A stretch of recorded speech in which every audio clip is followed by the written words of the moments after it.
Am I audible?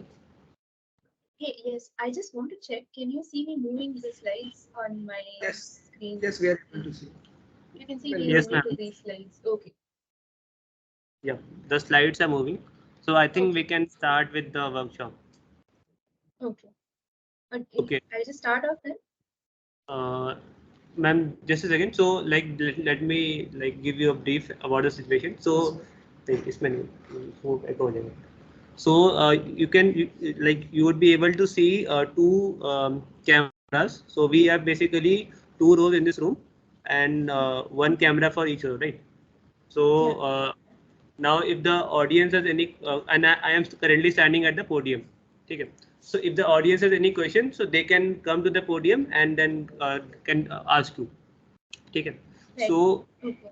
okay. So good evening, ma'am, and I welcome you to IIT BHU. So this is a session on of Exhort Series on professional uh, writing, and I hand over the mic to you. Okay. I hope everyone in the audience can hear me. Please let me know if there's any lack of clarity. Is the ma'am audible? Okay. All right. So thank you everyone for having me to start off with, and thank you SCS for inviting me, and thank you guys for being so accommodating of this hybrid session.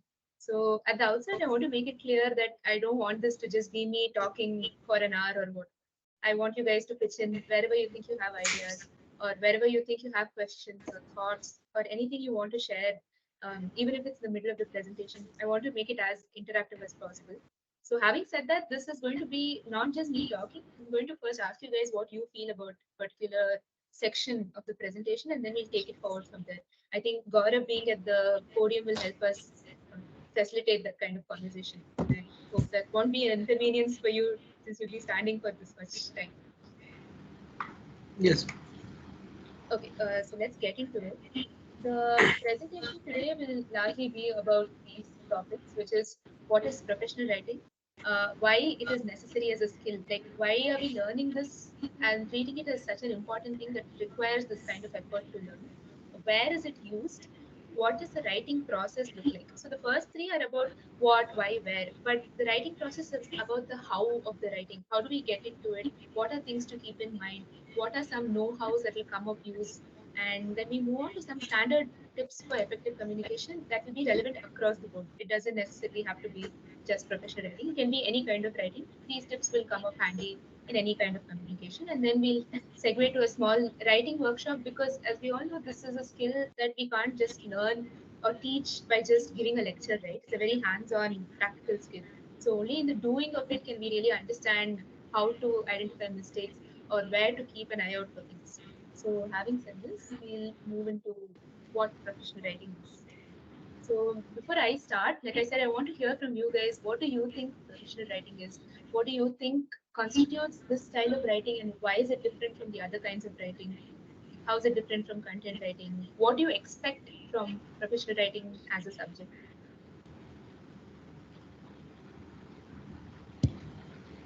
Anyway,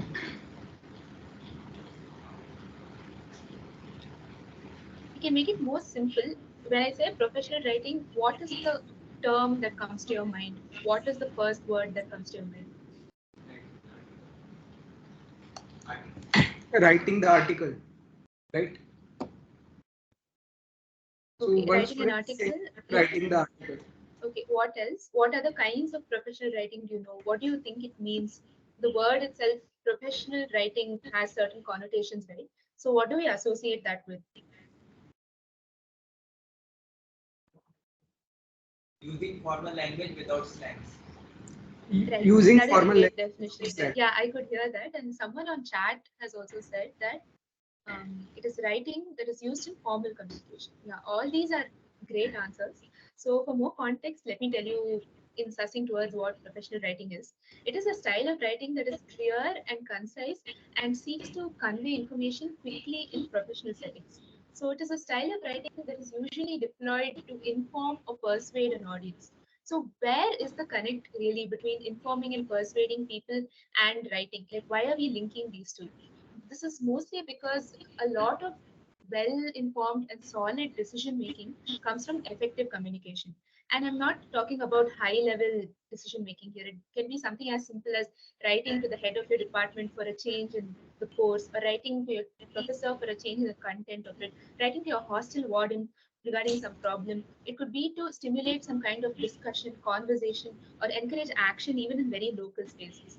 So this is where professional writing comes of use, so that it gives you the tools to enact some kind of change.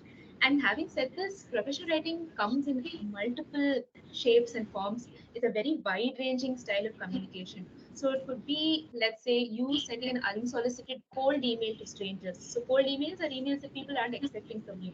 But it could also, on the same hand, be a kind of internal document that is circulated within the company. Let's say a report or something with very, very specialized vocabulary, which means that the people reading it could either know nothing about what you're saying, or they could know everything about what you're saying.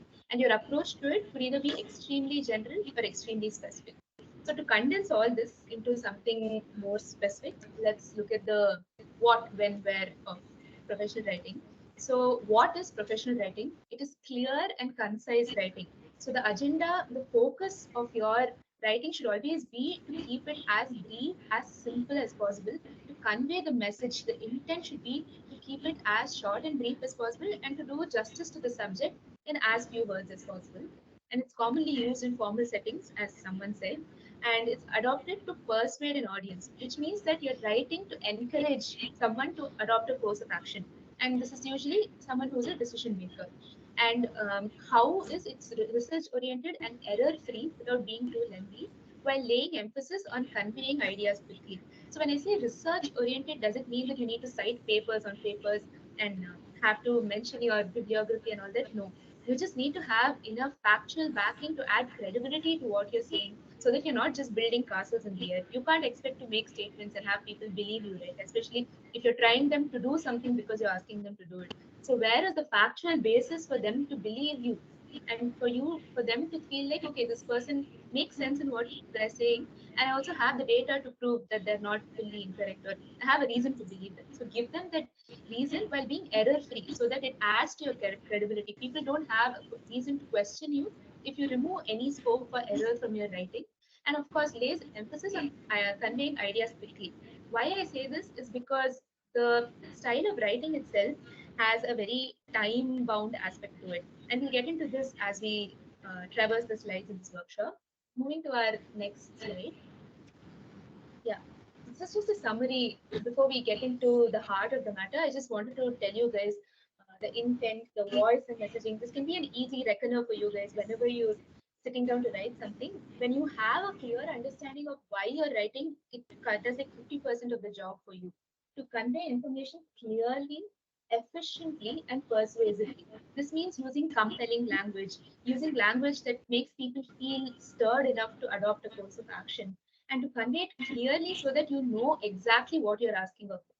Voice and messaging, formal, courteous, polite, and error free. And what I mean here by polite and courteous is some people, in the urgency of wanting to get things done, say things like, I want this ASAP, which is completely fine, verbal communication. But because you can't read the tone of the person's voice in writing, when you say, hey, I need this ASAP, people wonder why. Why are they taking this kind of tone with me? So it's always good to be careful with the kind of tone you adopt in professional writing. Also, because the stakes are much higher here than in a normal conversation with your friends or with any kind of social gathering, right? And so, yeah, coming to the next audience, decision makers, colleagues, employers, and clients, people with whom you don't have too much negotiating power. If they feel one way about what you've said or done, then there's not too much scope to change it, which means there's not much room for error. Examples are emails, resumes, cover letters, reports, presentations, and proposals. If anyone has any doubts at any point, please don't hesitate to just put your arm up, just enter it in the chat if anybody is listening to this online. But yeah, having said that, please be vocal with any questions, any doubts that you may have. Okay, so why do we need to learn professional writing as a skill? Why do you guys turn up here today? What do you think is there in professional writing for you to learn as a skill?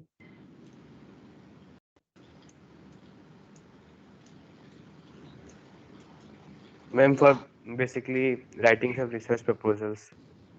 Writing research proposals, right? That is one thing. Anyone else? Writing emails. Writing emails, yeah, and we have a huge section on that, so I hope you won't be disappointed. Anyone else?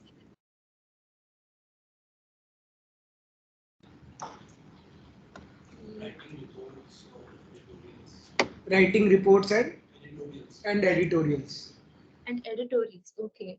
I think editorials would qualify as journalistic writing, but we can also discuss that if time permits. But why do you think professional writing is a skill? You guys are telling me the examples in which you will use professional writing, but why are we discussing it as a skill here? Why are we there in this skill workshop or this workshop in which we're being taught professional writing? You, if it's so simple, it should be something you can pick up on the job, right? So why are we learning it here? Ma'am, so that we can convey our thought and maybe how we are want to basically convey things to other person, or maybe uh, uh, in a form of proposals or maybe emails. Yeah. Yeah, I think that comes very close to the agenda that I had in mind for why I thought professional writing is a good skill. And that is that professional writing relies a lot on the need to communicate, need to know information quickly, which means that people who receive professional communication often get into it expecting to read the information they want right away. And I was talking about the time bound aspect of it earlier, right? So, time is of the essence here, and professional communications are often read so fast that people barely give about 10 to 15 seconds of time to actually read your email, your documents, your resume, your cover letters, whatever it may be.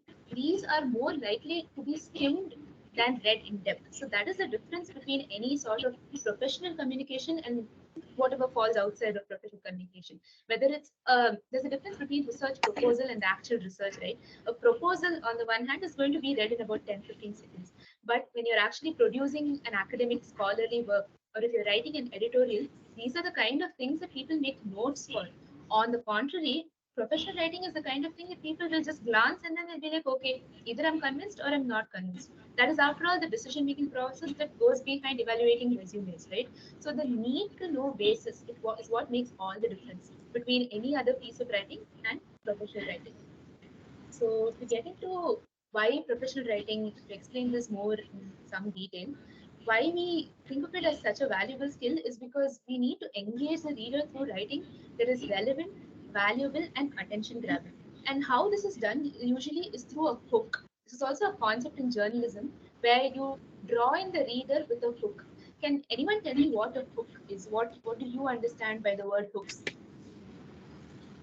Anyone? They know.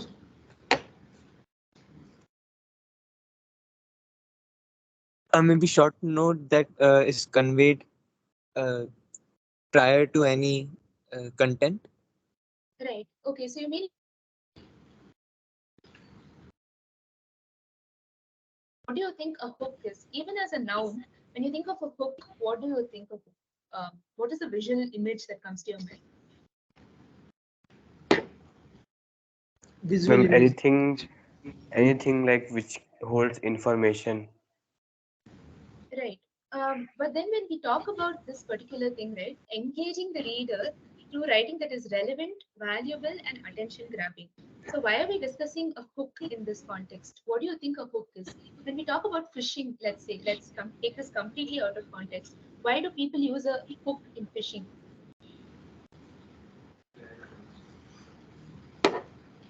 Okay, I think I should be more clear about this because I think the spelling may have been a problem for some people. Hook as in Hook, a hook. Hook is anything like which can grab something and used for pulling things. Exactly. Yeah. So in writing, a hook is an opening statement that is so compelling that it motivates the reader to complete the rest of the reading. So when you want to have that kind of compelling introduction or that kind of compelling writing that is relevant, valuable, and attention grabbing, what you do is use a hook. So a hook is a great way to start your writing and to retain the attention of the reader. And that is one of the things that makes all the difference between whether people are going to read past the first two sentences in your writing. And then, of course, comes influencing your reader's decisions with convincing information.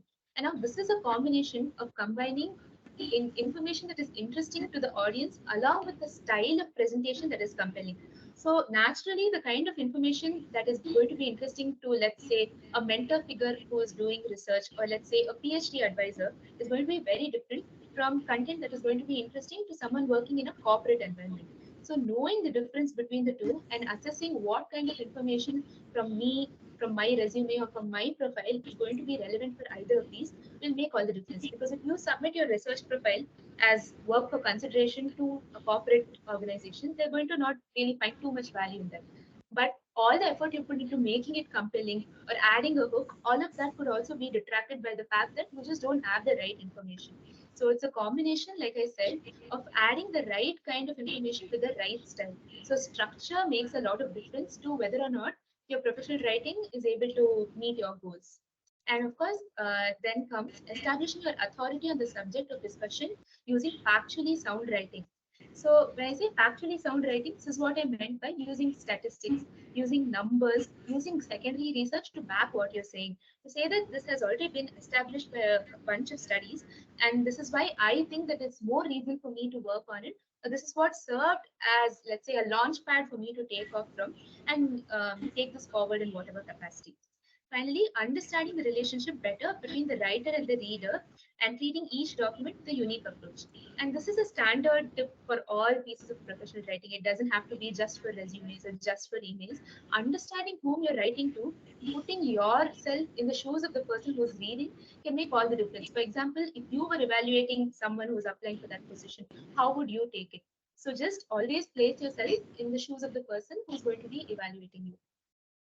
Okay, so types of professional writing, and I think some of you gave great examples for this earlier. And this is the next question I have for you guys. What do you think is the difference between academic writing and professional writing? Because both are quite formal, both are serious, both are quite intensive. So, what really makes a difference between writing a report or writing a paper for your college degree and between professional communication?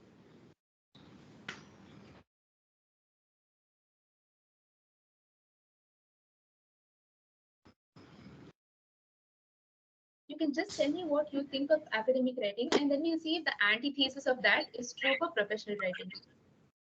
Ma'am, Academic writing is academic, by hearted, and professional writing is written by heart. Yeah, that is a good point. But aside from that, what are the more serious distinctions? For example, do you have the scope of ma'am, word count to write as much in professional writing as you have in academic writing? Is the tone of writing as serious as academic writing? What are some ideas you guys have about, as people who are currently engaged in academic writing, what do you think sets it apart from professional writing? Because you are academic writers ma'am, right now. basically, basically the difference is between the target who is reading our content. In academics, like we used to write research proposal or maybe research papers, and in Right. professional it may be related to corporate, maybe we are writing to our manager or maybe our colleagues. Right. I also want to ask you a question. So we talked a lot initially about how professional writing is used to persuade someone, right, to adopt a particular course of action. Do you think you're necessarily doing that in academic writing? And if yes, how? I'm sorry, could you repeat? No, so we talked a lot earlier, right, about why professional writing is such a big deal because effective communication is what leads to healthy decision making. So this is this angle of making a decision present in academic writing. Okay, It, so the it's somewhat yeah, it's somewhat present, uh, but right. uh, but in professional it is more of a discussion, and in academics it is basically providing information of what maybe you have learned or maybe you are going to do. Right. I think the academic writing is more geared towards informing or educating someone as opposed to professional writing, which is more to convince someone about something. But let's take a closer look at this. So these are the broad distinctions between academic writing and professional writing. So you can see that one is very discipline intensive and has a lot of use of jargon. For example, when you are writing an academic paper in one discipline, it is going to have a lot of relevant jargon that are symbolic of that discipline, whether it's like say biotech or the humanities. A lot of these disciplines have very specific jargon. But professional writing avoids discipline specific jargon completely and sticks to a very basic and concise style of writing. And because academic writing is used for publication and is used as a foundation for a lot of inferences and conclusions, there are a lot of citations and references. But because professional writing doesn't really have real world consequences for anybody like academic writing does, it doesn't require as much research, although it requires some amount of secondary research and does not at all require citations. And in academic writing, you don't write in third person. You write only in third person because you want to remove yourself from the picture, right? We talk about how research should not be subjective but should be objective. So the way we do that in academic writing is by not writing in first person. But on the contrary, in professional writing, writing in first person is the norm. You have to use I to talk about your experiences, to talk about your personal growth as a career professional in this role, or your takeaways from the learnings from particular internship. It is very subjective, and the length and structure may vary across different types of scholarly writing in academic writing, but sentences in professional writing are very concise and brief with very intentional paragraphs. And what I mean by intentional paragraphs is, um, as we have separate sections in academic writing for introduction, the body, and then methodology, and then what you actually did, and then inferences, and then some limitations to the study, and then conclusion. What happens in professional writing is that you have all of this but separated into paragraph, and it's not of course that fleshed out where you have limitations and so on. Instead, you have an introductory paragraph, then you have a paragraph in which you're explaining yourself or your product or your startup, and then you're talking about why they should fund your startup or why they should become a client or why they need to in some way help you out with, let's say, marketing, and then conclude with a good call to action. And finally, introduction and conclusion are very fleshed out because you need to justify, right, why you're spending years of your life or semesters of your program invested in this kind of research. But here, the introduction and conclusion are very to the point and ends with a call to action. Are you guys with me until here? If you have any doubts, questions, please feel free to fire in.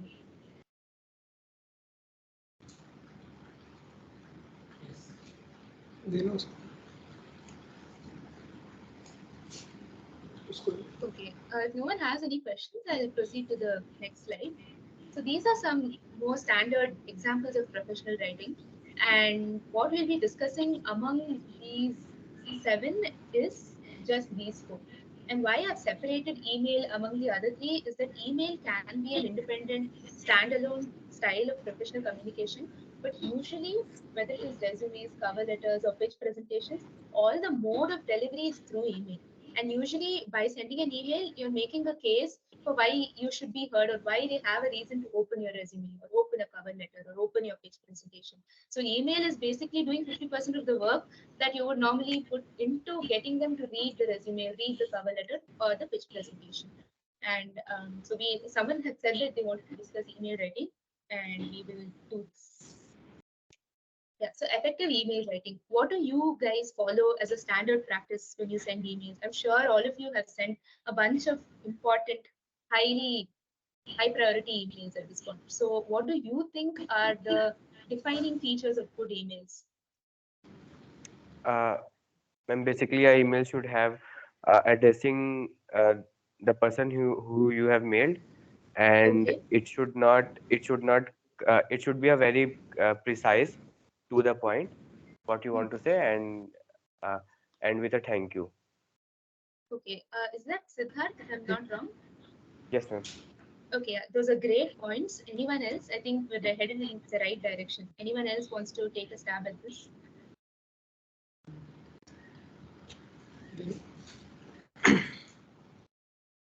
Like email should first contain a greeting to whom we are sending the message email, and then the content, the main body part, what should be covered in that email, and then if it is an emergency email, then it should convey that you should reply to that email as soon as possible, and then a thank you note, and just noting that there are no grammatical errors for it conveys a good image of the writer for the reader.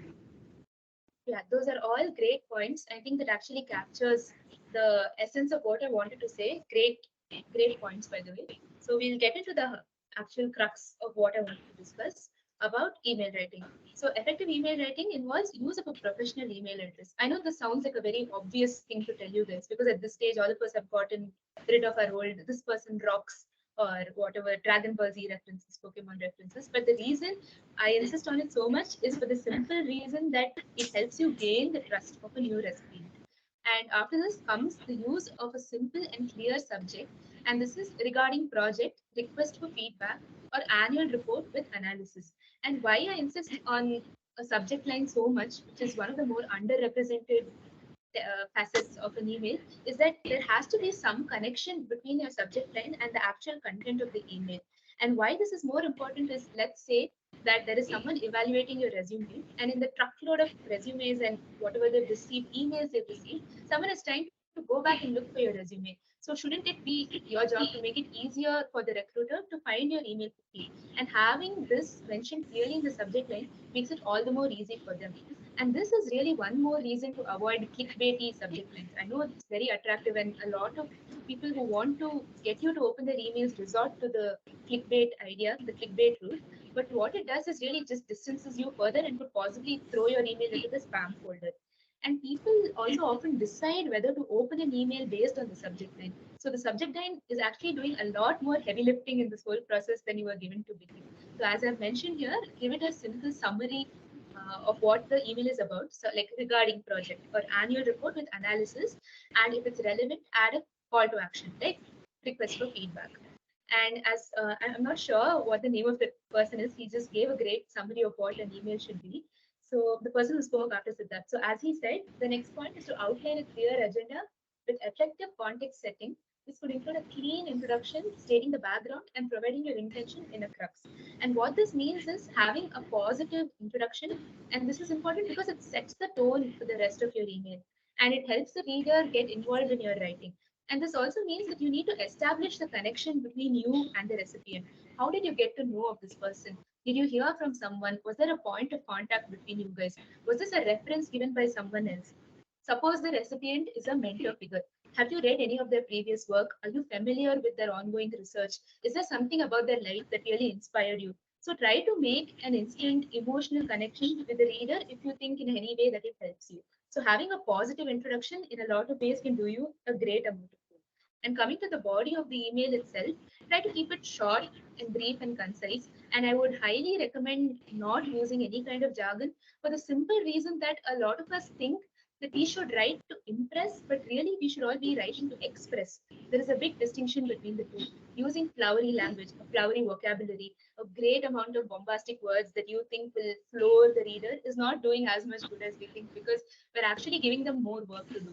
Suppose you use a very discipline specific word that I need to do a lot of reading for to understand. You're actually not saving me much time because all I'm doing is giving you 15 to 20 seconds of my time to read your email. So the more clear, the more concise your vocabulary is, the easier it is for me to understand that, okay, this is what I'm required to do.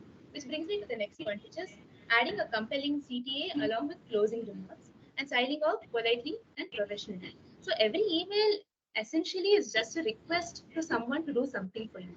And a great tool to get this done is through the call to action.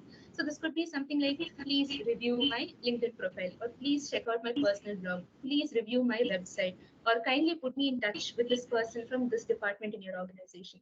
Even if it's not directly to the recipient that you want to communicate this, make sure that you need to be connected with someone else so that you can get the necessary work done. And coming to the signing off politely and professionally, be sure to link your LinkedIn handle or your website, and then of course add any other relevant kind of material, websites, whatever it is, and then explain it. But if it's a LinkedIn, any link or hyperlink, be sure to close with that. And some people have a tendency to be different and close with quotes or very inspiring sayings or mottos, motivating stuff. And that is a great idea, but just do some background research and make sure that the genesis of any of this is not offensive. Because a lot of times we know the quote and you go back and trace it to someone who's very controversial. So just do your research and stand your ground on where you want to close your email. And coming to the last thing, run a spelling and grammar sanity check. So a lot of simple words are often confused with each other, like effect and affect. It's a matter of one letter. And we get confused with a lot of simple spellings like believe, receive, achieve. And some of the most commonly misspelled words in emails happen to be acknowledgement, accommodate, because often we don't know, is that two C's, is that two M's? We get very confused with that. And for people like you guys who will be founding startups and so on, learning the spelling of the word entrepreneur can do you a lot of good. And similarly, the word experience is one of the most misspelled words. So knowing what are these misspelled words and looking out for them can be very helpful. I know there are built-in tools that do this for you, but in the off chance that somehow you're caught and this happens to be a matter of debate, then you should be able to make sure you aren't putting yourself in this kind of situation. And of course, the usual thing, don't center align your email. Make sure it is left aligned or at least justified. So, does anyone have any questions at this point?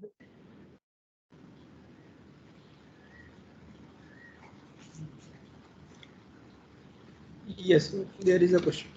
Yeah, please, Actually, Yash. yeah, you have preferred that we should not use much complex vocabulary, but Right. in general, we feel that if we use complex vocabulary, then we get some good, so that they get some what do you call good impression on us at the just by Right, reading right. it. Yeah, But whether it was good or not, we use yeah. complex vocabulary like. Yeah, I get your point. I think what I get from what you're saying is that people really love to read good language, right? So there's a difference between good language and flowery vocabulary. Good language can even be something as simple as, getting your punctuation right, capitalizing the letters, using the right full stops and commas wherever applicable, and knowing when to use the right word. So good writing doesn't necessarily mean using big words. It means using the appropriate word for an appropriate situation. So using the wrong word for the wrong situation is a thing called malapropism. So that is one thing you should be wary of, so that in the effort to impress someone, you don't compromise on comprehension. You shouldn't compromise on meaning. You can always use that word as long as it is doing the right amount of justice to the meaning. Always come back to trace the meaning. Is this word doing justice to what I want to say? If it is not doing, then remove it. So when I was working in the news, one of the principal fundamental tenets we had was that when in doubt, cut it out. If you're not sure what a word means, or if you're not sure if it belongs there, or if it belongs in your communication style, just remove it. Don't even try to build up to something better because you think it will do a better job of representing you. Only do something or adopt a particular word into your writing if you're fully convinced. Anyone? I hope that answered your question. Okay. Anyone Yes. else? Yes, ma'am. I have a question. Like, can you just deep dive into that? Like, what should be a subject of the email should be? Like, for example, if I am writing an email to some foreign university, maybe regarding a research or maybe applying for a post, Yeah. then should I use a term called urgent? Because the urgent might be for me, but for the person reading the email might uh, not see it as urgent. For True. example, I am Right. applying for a post, and then should I use such terms like urgent, important in the email subject? Not necessarily, because you mentioned very clearly that because it is urgent for you, it doesn't mean it has to be urgent for the other person. What you can do is keep it very brief and say application for the position of whatever it is, or application for enter name of role. Put a hyphen or whatever distinguishing punctuation and add your name so that they know that okay, we've received a solid application. Because on the contrary, adding urgent will make them think that you're just trying to bait them into something without really delivering on what the urgency, the promised urgency wasn't really delivered to them. So you're actually letting them down that way. So I would recommend not using that word. And there are always cases where using this word could also land you in spam. So be careful to check whether you're not fulfilling the criteria. Lands up in spam, there's no way they are reading your email. And we will have a look at some sample cold emails and some sample resumes. So when we go through these, we'll have a more clear look at what not to do and what is the preferred course of action. Okay. Anyone else? Ma'am, for cold mailing, we used to Yeah. write for summer internship. We used to write subject prospective student summer internship 2023. Is this a Okay. correct subject or not? I think it would be good to mention the position you're applying for, which is internship for the role of whatever this intern, let's say branding intern or research intern. And then mention your name so that when they're searching, of course, your email will pop up. But just for recall value, right, and strong messaging, make sure to mention your name. But like in the mail, we are writing our name. So is it necessary to write in the subject also? I think it's a good standard practice because you're able to make the connection directly between the subject of the email, which is a condensed version of what the content is about, and your name. Although your name Okay. will be there, I think it helps in message reinforcement. Okay. Okay. In the interest of time, if there are no other questions, shall I proceed with the resume and cover letters? Yes, sir. Okay, so we often know resumes as like the frontline warriors of the hiring process, right? So, what do you guys think about resumes? I'm sure you've written some for internships, if not for placements, whatever it may be. So, what do you guys think should make the ideal best resume? Ma'am, resume should contain a description of what you know and what maybe you are applying for in a short, maybe what you are applying for in a short line, and more importantly, what you know and Right. academics background. Okay. Anyone else?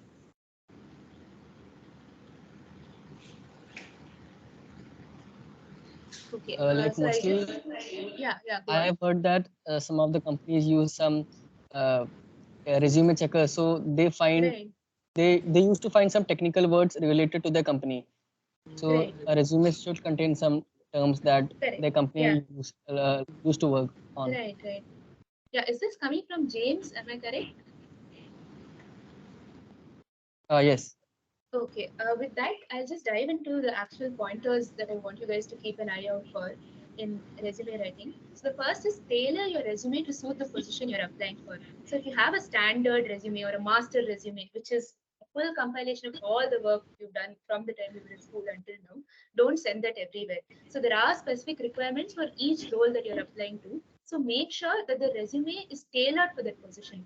And how can you do this? So you all know that there are job descriptions for each position, right? So look for keywords in the job description, and like James said, incorporate the keyword into your resume to make sure that the qualities or the qualifications that they expect from an ideal candidate are there in you.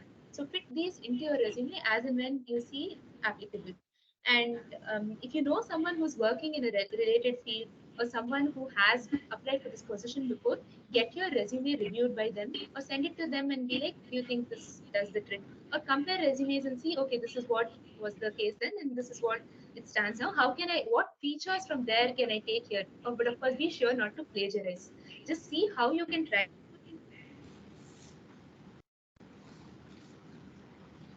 And another thing is earlier, a lot of resumes used to have this aim or objective goal, which is just a one line summary of what you intend to do.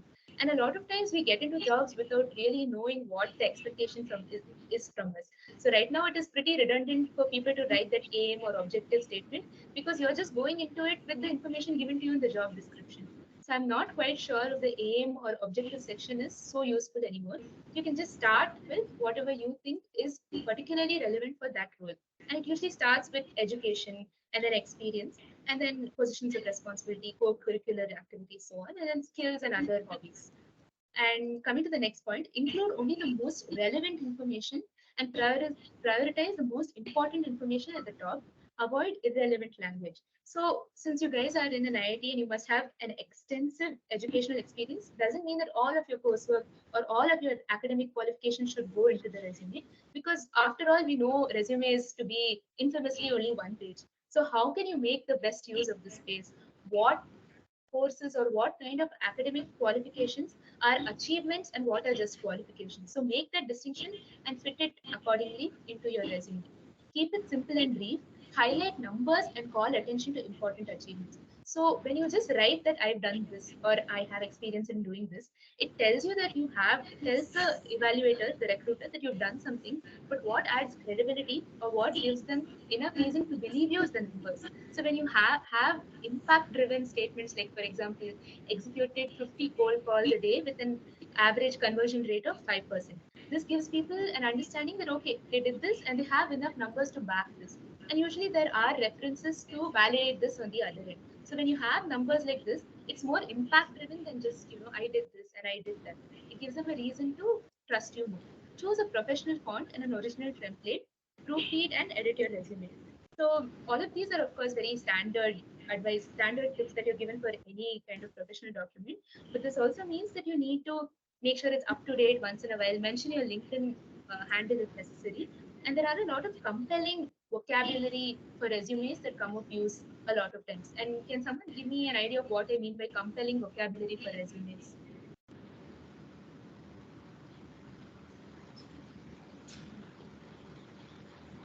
Okay, I'll just take you guys to the next slide. So to tell you, this is what I mean. So this is some handy resume vocabulary. So a lot of us tend to just write a resume like we're explaining it to somebody, like I did this, and then I got that award, and then I went and I did this other thing, and I presented this numbers at the end of my internship. They said I performed well, although I managed a couple of challenges, it went fairly okay. But because we want to sell ourselves so well, we need to replace a lot of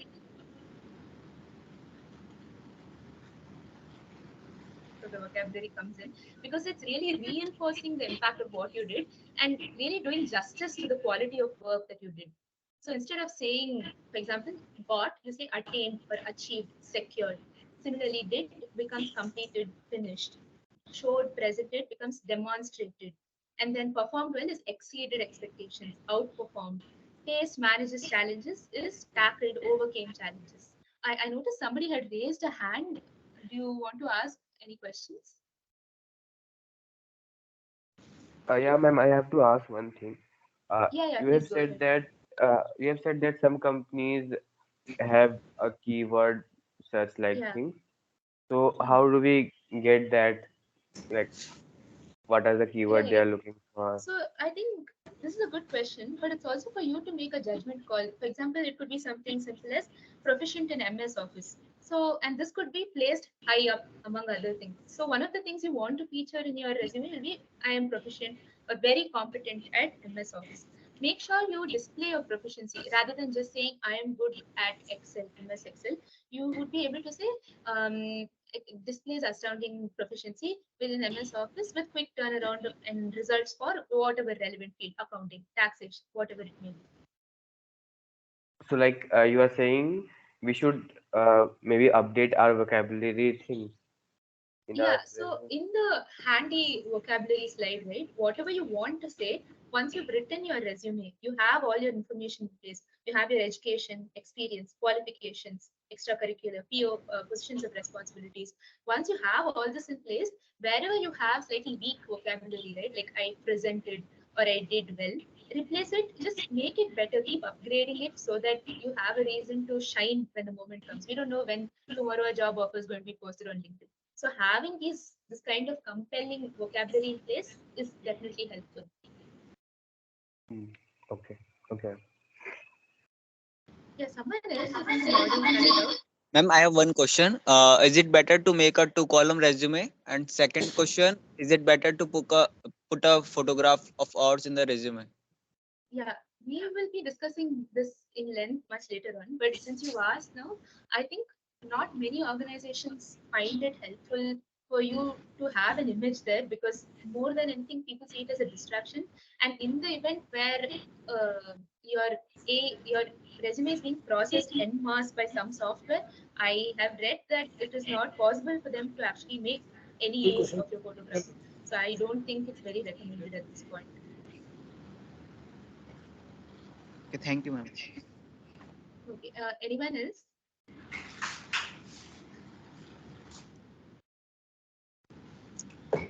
Hello, ma'am. I'm in first year only, so I have never written any resume before. But my question is, from which point should I start my resume writing? Okay, well, this depends a lot on when you want to start doing internships. If you want to start doing internships right out of your first year, then it makes sense to have a resume right now. If you want to do this after your second year, then you can start after your second year. It's a very requirement dependent exercise, right? If you don't need to send your resume anywhere, then if you're not looking actively for opportunities, then it doesn't make sense for you to start right now. But having these tools at the tips of your fingers is helpful, because suddenly if you see an opportunity that excites you, then you have all the resources to help you do the best. Yeah, but my point is uh, actually from what content should I start writing? Like first of all, Okay, my introduction or something like right. that. So before you take on your first full-time job, a lot of people look for your 10th and 12th standard report card. But even now, after 3 years, nearly 3 years of working, people ask me for my 12th standard report card. So it makes sense. And this is not, of course, to check whether against your resume if the numbers are right. It's just to make sure it's a formality, right? So similarly, mentioning 10th and 12th standard grades are also a similar formality. But in my resume now, since I've been working for 2.5 years, I don't mention my 10th and 12th marks because it is not so important anymore. But since you are still in college and particularly because you're in first year, it makes sense to mention 10th and 12th marks.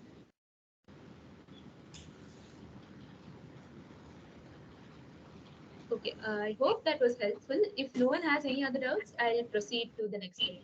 Gaurav, is that okay? Yes, ma'am, you can proceed. Okay, great. Okay, so what I want to talk about now is what is a cover letter? Have you guys heard of the term cover letter? Because some positions ask for a resume along with a brief cover letter. So what do you understand from a cover letter?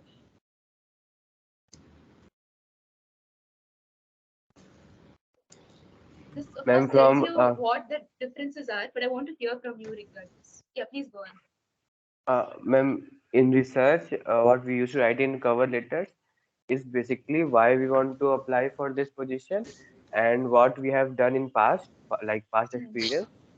Uh, and that's it. Like cover letter is a concise, uh, Hmm. maybe introduction of what you know Right. and why you are applying. Hmm. Anyone else? Why should I write a cover letter? And how is it helping me to write a cover letter? And especially if the position demands it, you don't have a choice. You have to send it in. What are some good ways to do this? Madam, according to me, resume says the recruiter about what are our qualifications and skills, where the cover letters let them know why we are suited for that job. So Right. I that's the think that's a distinction great, according. great answer. Yeah. So to get into this a bit more in detail, resumes are a very impact-driven assessment of your qualifications, experience, achievements. They're all mentioned in bullet points. But cover letters cover the less impact-driven side of things, like what was your journey in this internship, or what were your personal takeaways from the workplace? For example, collaborating with workplace colleagues was a great personality development skill for me. What were the great memories you took away from this? What were the personal motivations you had to do something that led to the impact in your resume? For all the things that you can't pack into the one page that is your resume, you decide using your own discretion whether it can go in the cover letter. So basically, the cover letter is a sort of complimentary document that outlines the purpose of why you're sending your resume. Because in resume, you can only say so much in one page.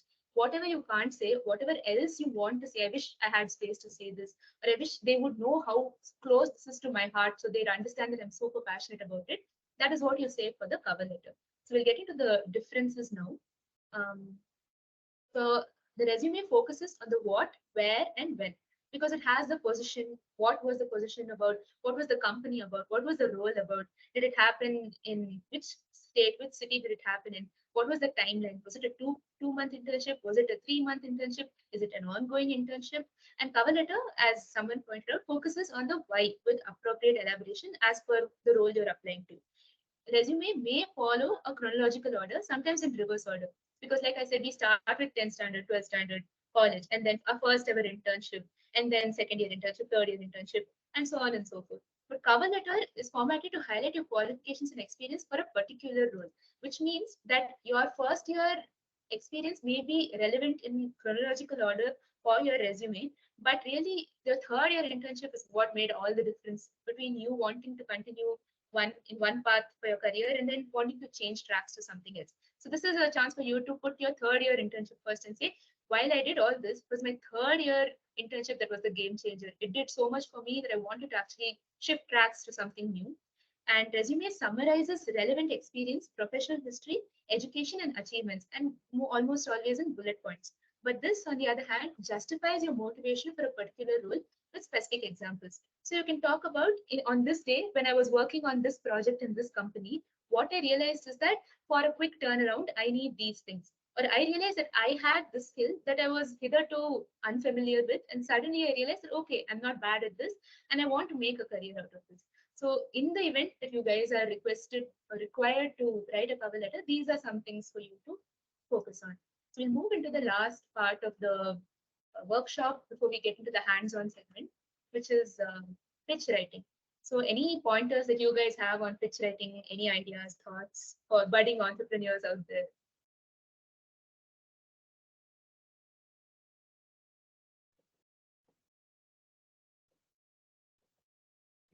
So right now, the whole startup scene has become very alive with a lot of funding and this and that. So I'm sure all of you also want to, at some point in life, take a stab at it. So how do you think this pitch writing works? What do you think goes behind the scenes? You can be anything. You can just tell me what you think of when I say pitch writing. It doesn't even have to be a startup. Maybe you're just pitching an idea to somebody, saying, "Hey, wouldn't it be great if they started selling this thing in this place in campus? We don't have to go all the way to this place to get it." I think pitch writing first contains the problem statement, like what they are working from the past years, and like what they have found, what is the solution in their hand, and like what is the idea they will be presenting. Okay. Yeah, that's a good summary. Anyone else? Ma'am, a ideal pitch should contain maybe a problem that they are tackling and their Yeah. solution, and what are the different data or maybe the evidence they Right. have collected, uh, and that's it. Yeah. Those are great points. So one thing that you enter the process of pitch writing with is the assumption that the end reader is going to give you their time. So when you have these things in a verbal context, right, there's a shared understanding that okay, I'm going to give half an hour of time, they're going to give me half an hour of my time. Both of us are going to be mutually involved in this discussion about my idea. But when it is pitch writing, when you're sending your email or a pitch presentation, you get into it with the assumption that okay, they're going to give me at least 30 seconds to 1 minute of their time to go through this document. So the point of agenda in a few number of words, while also making yourself stand out. What are your USPs? Are you a dynamic person? Do you think out of the box? So these are the two agendas when you know that this is the limited window that you have. So to elaborate on this further, so I have combined some healthy practices for pitch writing as in email pitches as well as presentation pitches here. And I'm not sure what format you guys will use, but here are some tips for you guys anyway. And for the first one is introduce yourself, but also introduce your relevance. Make a case for why you deserve to be heard. So when I say introduce your relevance, I mean that don't just say I'm a person from this place. I was working here or studying here, and then I studied here, and then I came here. Introducing your relevance means I position myself in this context. So to say that the work I'm doing in this place is important to you for this reason. Similarly, you guys are all students now. So the way you'll be introducing yourself is I'm a student of IIT BHU. So as a college going student and as a say part-time co-founder, what are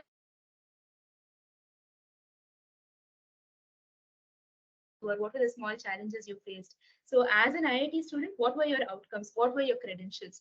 Because this of course changes when you become a full-time employee. But since you guys are students and part-time employees, it's important to position yourself as that so that the evaluators know to evaluate you as students, which is very different from a full-time employee who has a steady income.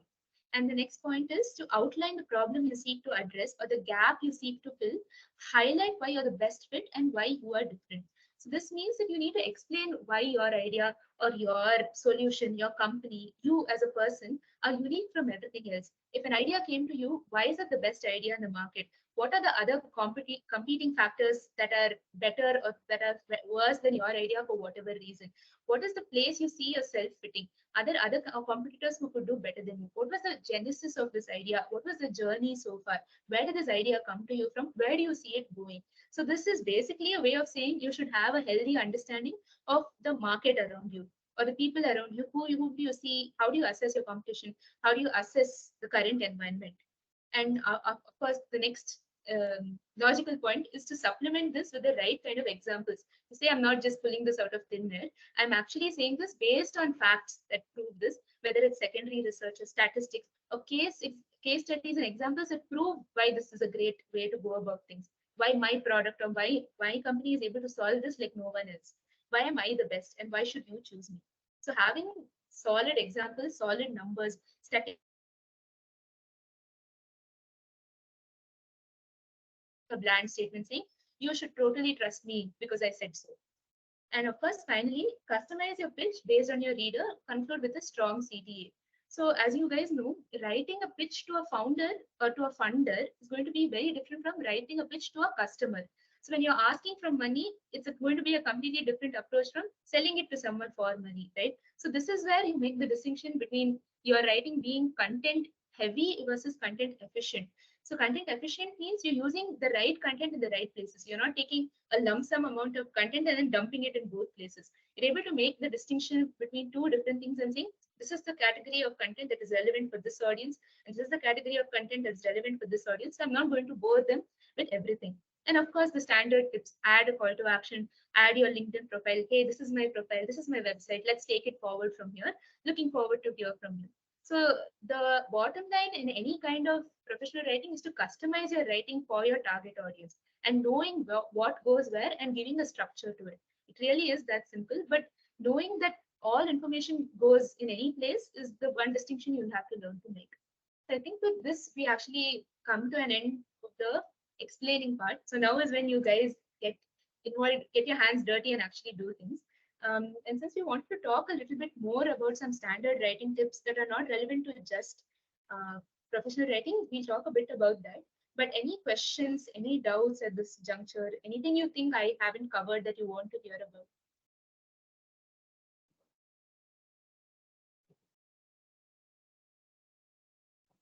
Or if you have any feedback, just anything. If you have anything to say that, Ma'am, okay, this was interesting. Yeah, please go on. I want to ask one thing.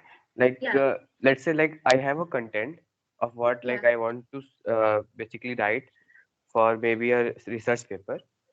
So the main problem that happens is like we don't like we have the content, but we cannot write into it a one page or two pager or maybe a three pager, a research proposal or maybe research letter. So how you Right.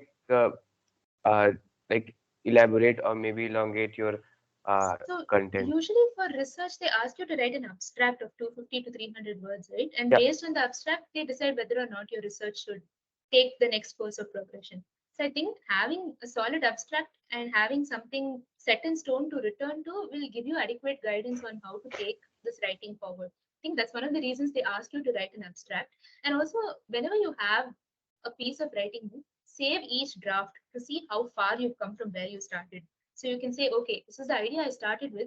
Today it looks a bit different, but I'm glad, I'm very proud of the journey I've made, of all the progress I've made. You can also be like, okay, these are the different ways in which this could have gone, but it chose to go this way because I learned these things along the course of learning how to write this. No, like the thing, the problem is basically the research word like today I am reading, so they have basically a paragraph saying about a Right? particular thing. So the Okay. content, so the content maybe is of maybe of one line or maybe a two line, but they have written it in a one paragraph. So Okay. how we will achieve this uh, thing? Okay. Oh, you're asking how to elaborate what is one sentence worth of content into a bigger paragraph. Yeah, yeah. Okay, I mean, this depends on whether there is a need for so many words. If you have a word limit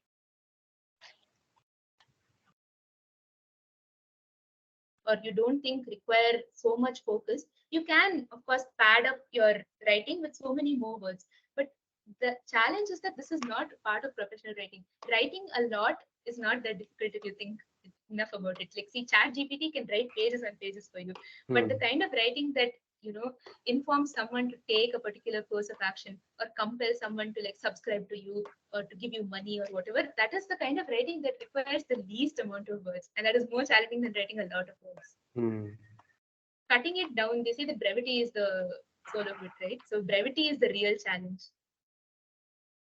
And my last question, like how we can improve our vocabulary. How we can improve Our vocabulary. vocabulary. Okay, so that is a great segue for me to get into standard writing tips. So what I have for you guys is something I actually took a workshop for your college, IIT BHU, sometime in 2021, and this is just the slide has a summary of what I discussed then. And this is what I want to say mainly, which is good input ensures solid output, which means you need to keep on reading. And it doesn't mean you need to read one novel every month or like two novels. A lot of people say that, hey, this year I finished the year by reading 300 novels. It doesn't matter whether you read 3 books a year or like one book a year, as long as you take away the right message. And by that I mean, if you find new words, if you find some interesting modes of phrasing, sentence formation, write them down and come back to it later when you need it.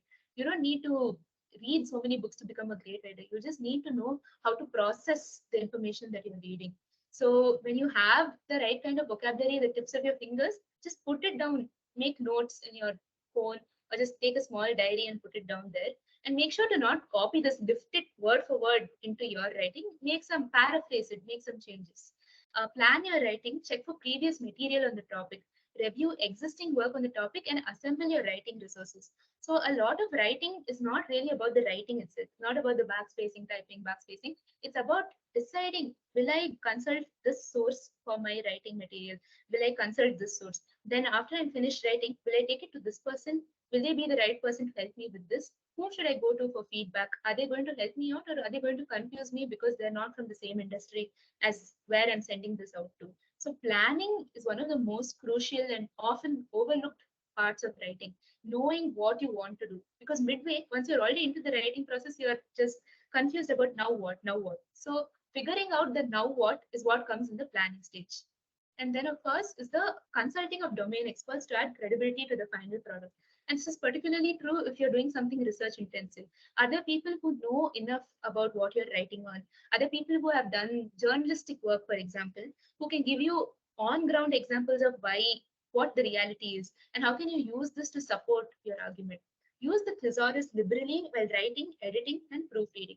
So does any of you know what a thesaurus is? I'm sure you do. So can someone tell me what a thesaurus is? Okay, so a thesaurus is like a cousin of the dictionary, if that's a good starting point. Anyone? What is a thesaurus?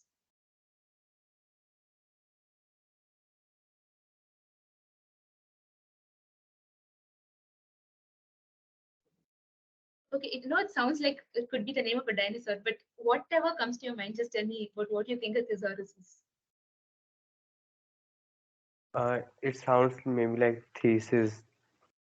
Like a thesis? Thesis. Okay. Anyone else on what a thesaurus is?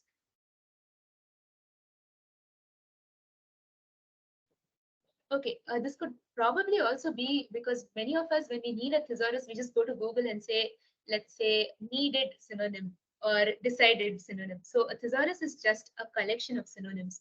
When you want to use a word, right, we often find ourselves repeating multiple words multiple times. Like we often use the word interested or interesting a lot.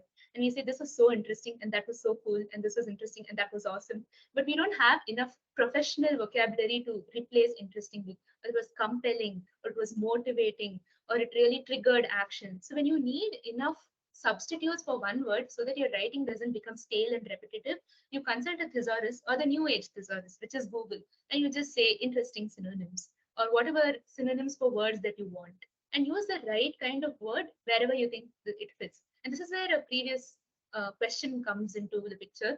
If you have a great word for interesting that you think will fit very well here, it's a really fancy word, like say it was extravagant, then you use it there, but only if it makes sense to use it there. You can't go and say that, hey, I went to this butterfly biological park today.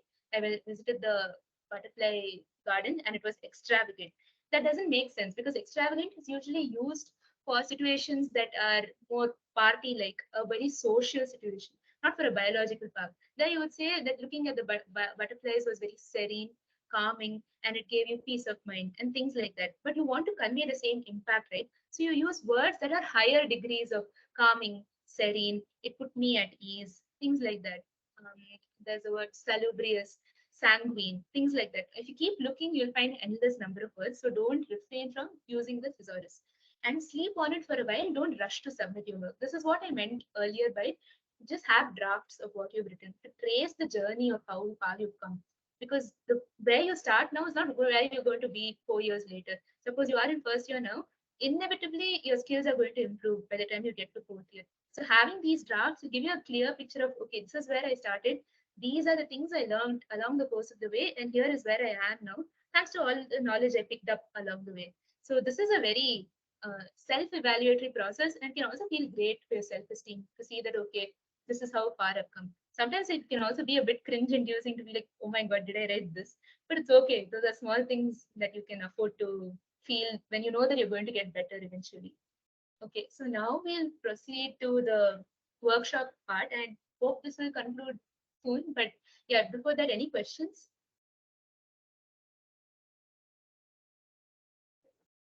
And in this section in particular, I really need you guys to participate because it depends a lot on what you guys say more than what I have to say. As I said, this is not a skill that I can teach you or that you can pick up by me just giving me a 1 hour workshop on it. You guys need to really get your hands dirty to figure out what is what. No doubts then? Okay, so No, we'll ma'am. proceed. Yeah, go on. I said no, ma'am. No doubt. Okay, no doubts. All right. So we go to the next. Right, identify the errors in the following email and resumes. Okay, I will share my screen with a different document.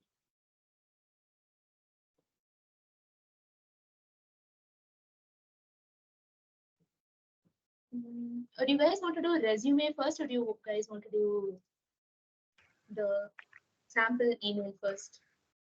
Ma'am, resume. Okay, we'll start with the resume.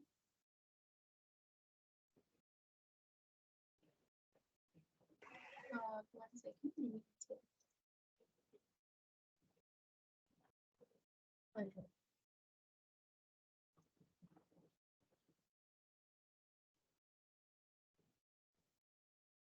Okay. Is this visible to everyone? I can Yes, increase ma'am. the font size and zoom in a bit more. And please zoom in bit. So this is the resume you want you guys to check out. Can you zoom in? Zoom in more. Okay. Yes, ma'am. Now, Yeah. everyone, what do you think would be better about this resume? I'm not sure if this document was shared earlier with others, but in case it wasn't, I'm just sharing it on my screen. Ma'am, can you please zoom it a bit more because it is not. Is this better? I don't think there's anything particularly content-wise that I want to emphasize on. I just want you to tell me what is wrong. You don't need to read. You don't even need to read anything to tell me what is wrong. Ma'am, objective is not needed, I guess. Yeah, that is one thing. Okay. Anything else? Anyone in the audience? Yeah, please. And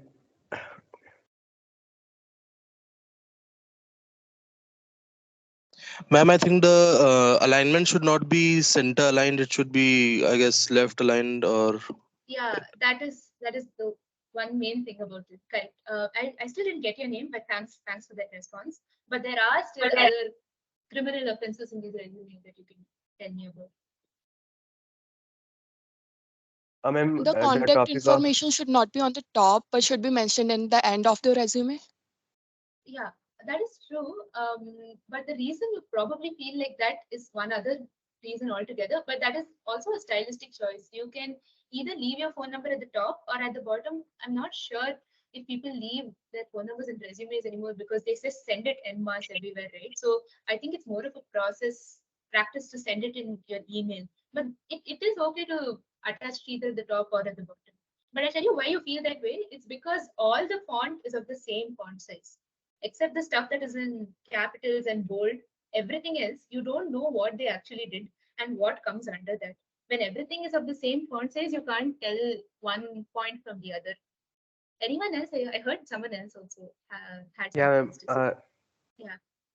Summary of skills and qualification is not needed that much topic. Right, right. Yeah, Maybe and once it again, must it be feels like concise that. skill and Yeah, it feels like qualifications. that because it looks like 5 big points. They're not actually distinguishing anything Yeah. from the other thing. And to make all of this worse, it seems like the position they're applying for is in the field of graphic design. So the irony Huh. is very thick. The And ma'am other also, thing, yeah, uh, ma'am, in the summary of ma'am in place of summary and skills and qualification, it should be skills. Because like when you say qualification, it feels something like your education background, right. maybe like That what's makes your 10th sense. grade, Yeah, 12th yeah, grade. So just right. skills maybe. Right. But one thing I Uh, wanted all of you to pay attention to here is that the balance of white space and text is not there. Like there seems to be a disproportionate amount of white space here on the side, all the way here, all the way here. And even if this person had put it in left align, all of this would have shifted here and filling only like 50%, leaving all of this stuff empty on the right hand side. So a good resume will have a right balance of blank space and text. So know how to distribute your words. Another way to avoid this whole blank space error is to standardize the number of bullet points under each subheading. Like this first summary of skills and qualifications has 5 bullet points, and then software knowledge has 2, and then education has no bullet points. Suddenly there is 1. So if you standardize the number of bullet points, it enhances readability so much to the point where you don't have to struggle to make sense of what is being said. That is there. And then I think we have covered most of the errors in this resume. If anyone else has something to point out, then please do. Okay, we have 4 more to go, so I'll just skip to the next one. Yeah, what do we feel about this? ma'am, we don't need a photo of Yeah, the coins, yeah, we don't need a photo. What else? and also the diagram that he's made, customer dues or sales, Hmm. these Yeah, things. right. So the thing is using unnecessary graphics like this arrow jumping over stacks of coins or skills in MS Office, this is one of the least efficient ways of showing your proficiency. Keeping it cool is 100%. And I don't know why that has been bunched together with Italian language, sales, and customer service. So this is again a very clear example of knowing how to categorize information and put it across in a good way. Similarly, his hobbies have been mentioned here, and I'm not sure how that is relevant to him being a sales associate, jiu-jitsu, and philosophy. And the thing is, a lot of organizations consider this unprofessional. On the contrary, you might think it's making your resume very vibrant and interesting. But in a lot of places, this, and especially in formal industries, this is one reason for them to take you less seriously. Okay, moving on. Yeah, this is not the full resume. This is just the summary of the contact and experience. So this is a customer service representative, just a part of the resume, not the whole resume. It looks on the outside like a good resume, but there are still some problems here and there. What are they?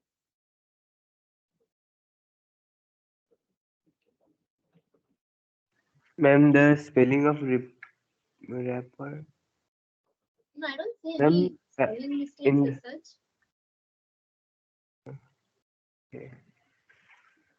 in the third point, try to create positive. It's not visible clearly. Right. Okay. Okay, I'll just tell you guys. So the thing is that although she's mentioned what she's done, she was responsible for receiving calls. She was tasked with updating clients on connection status. She used software to log customer feedback. None of this really tells me the impact of what she did. It tells me exactly what she did without really telling me what the outcomes were. So understanding of impact is not there. And once again, she's not really the usual standardization of points is 3 bullet points. So I think it may have been helpful to have 3 here, especially since use software to log customer feedback is not telling me that much about her. So having less is better sometimes.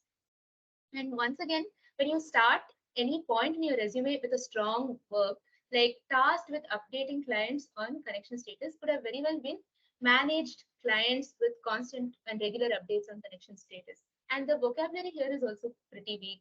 Try to create positive rapport with customers.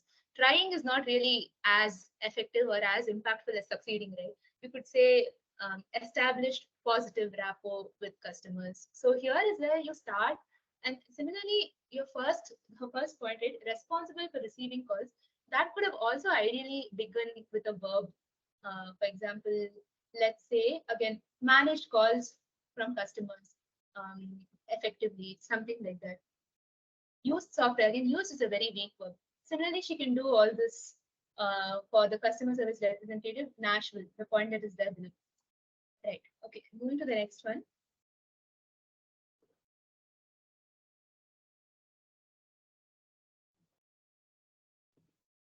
So this is Gert Rugg, who's a motivated go-getter with robust experience in maximizing synergy, naturally detail-oriented and a self-starter, Excuse hires me, you ma'am. to drive results.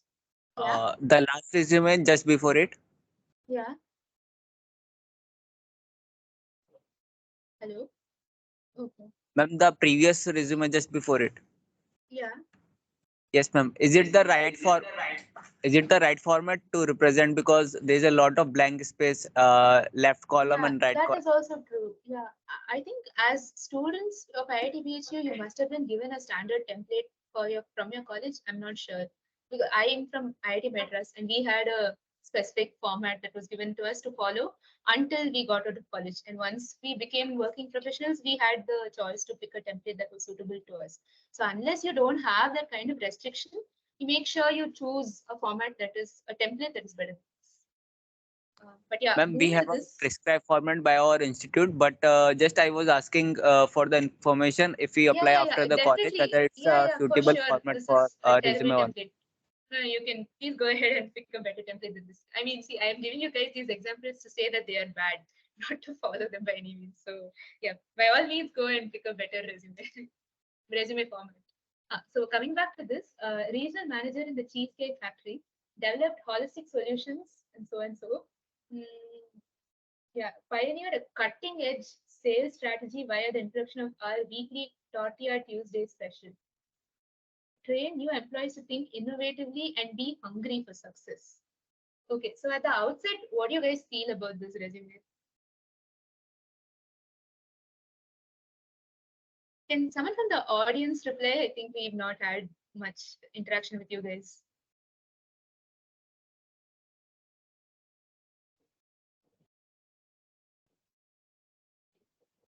Even if you think this is a very good resume, you can tell me it's a very good resume. And we can have a discussion about why.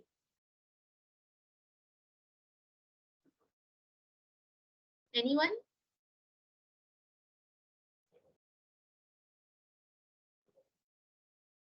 Gaurav, if you have any thoughts, you can tell me.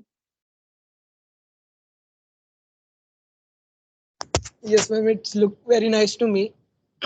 Everything is there, but the hit me up is kind of Right. provoking. Like, what is this? Hit me up. Right. And That is one thing. Yeah, go on, go on, go on. the photo is professional. It's good. Okay. Uh, Name is proper color combination are used, so it's clear, visible dates and other things are used. That's proper. So I think it's good. Website and all details are on one section. Work experience are on Right. one section. Yeah. Little description about him is on one section. Yeah. So The I think usage it's of good. space is good. You're right. Yeah. Yeah, but what the issue is here is more with the content than the presentation. It's that there are too many buzzwords. Like when you put hungry for success, maximizing synergy, thought leader, it really just makes you sound pretentious after one point. You don't want your resume to be an assembly of just buzzwords, right? Whatever is a trending topic on LinkedIn, you just don't have to take it and put it in your resume like this. The other thing is that when you use so many buzzwords, you're not able to emphasize enough on impact. So he may have done all these soundingly amazing, seemingly amazing things. But what was the outcome of what he did? Because he's put it in such fancy vocabulary, it's compromising on impact. So that is what is the takeaway from this. That you could be ticking all of the LinkedIn boxes, but that doesn't mean that you're doing justice to yourself as a high productivity person or a person with quick turnaround. Okay, the last one, Benjamin Davis. After this, we'll go to the next exercise. So because we are running a bit short on time, I'll just tell you what the deal is here. He seems to have been exaggerating what he's done. Teaching assistant with 2+ years of experience supporting young learners in a multilingual setting. Language genius with a level 2 teaching assistant certificate. And then he's mentioned that he speaks these languages in those particular languages. In German, in Spanish and in Swedish. And then he has a couple of interesting points which all start in very weak ways. Help manage, assist students, adhere to all school guidelines to maintain a safe and inspiring learning environment for students. So the question really here is, why should he have been doing this when anybody in any school, even students, would have to adhere to all school guidelines to maintain a safe and inspiring learning environment? So make sure the points you're adding are not just filling space, that they really have some value for the reader.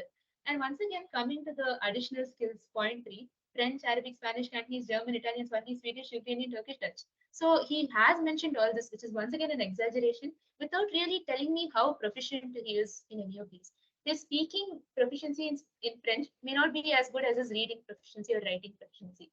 We don't know how well he can speak German as well as he writes German. So within language itself, even on LinkedIn, if you've noticed, it asks you whether you are speaking your native fluency or you have some level of professional fluency or whatever it may be. Just mentioning it en masse like this is not really telling me much, except that okay, maybe he has some degree of basic understanding of these languages, not how good he is. Suppose I give him a project that is entirely in Swahili, will he be able to manage it end to end? So this is one of the things here. We move to the next exercise now. Before that, does anyone have any questions?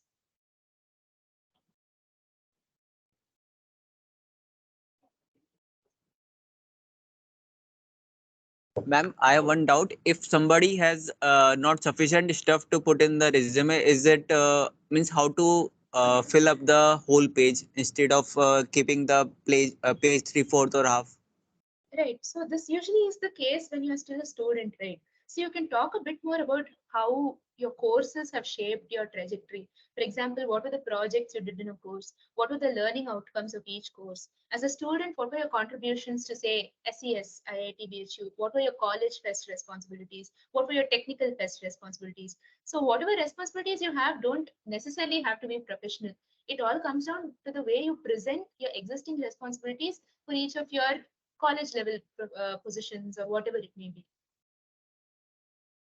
It may even be that you have a bunch of really relevant achievements or experiences from school. Talk a bit more about that. Maybe you have a super exciting hobby. So one of my friends who is right now working in A4 advertising as a product manager in the US told me about how she landed that job because she had mentioned on her LinkedIn that she is an expert crossword solver.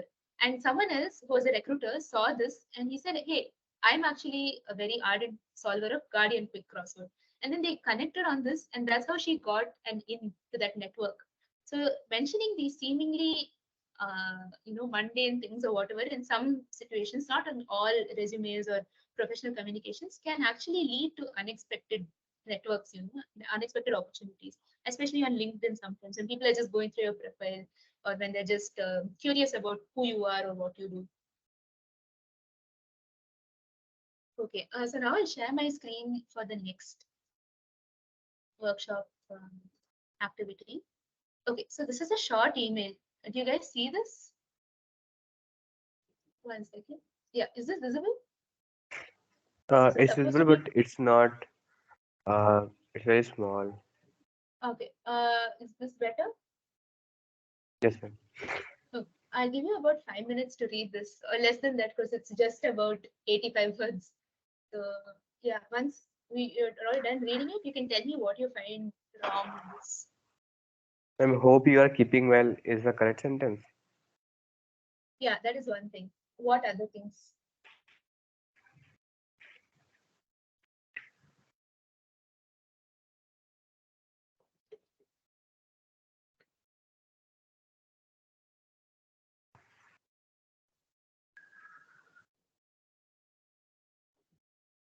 Your company could possibly save some time adopting our software. Yeah, what is wrong in that?